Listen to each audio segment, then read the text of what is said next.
automjetit që e priste... Automjeti që e priste vërteton që është një aratisje organizuar. Për këtë nuk ka më dyshim askush.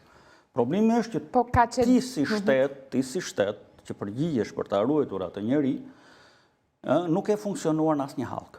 Në asnjë hallk të vetme. U tha që shkoj se ishte i smur, por e bënte 100 metërshin më shpejt se sa një njeri, një djalë i ri i shëndetshëm. Tregon se ajo ka qenë e sforcuar shkuarja e tij në Po nga brenda, çfarë ka çeduar, si është organizuar nga brenda? Ke njerëzit e drejtorisë burgjeve që duhet ta shoqëronin, që po e çonin si në piknik, të paprangosur e tjera.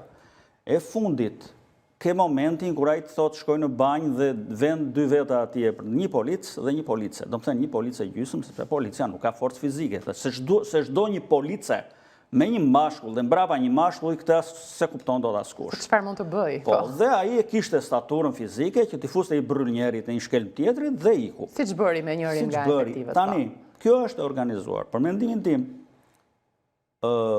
edhe pjesa tjetër pastaj, sepse të iki nga qendra e Durrësit dhe të zhduket me një makinë të identifikuar, është shumë e çuditshme dhe ngre pikpyetje mbi organizimin se si organizon punën policia lokale atje për një ngjarje të ngjashme. Pra, të ndodh një atentat në mes të Durrësit dhe ti se kap dot, kur të ikën me një makinë të identifikuar, po për çfarë e paguajmë në policinë e Durrësit? Përpara se të shkojmë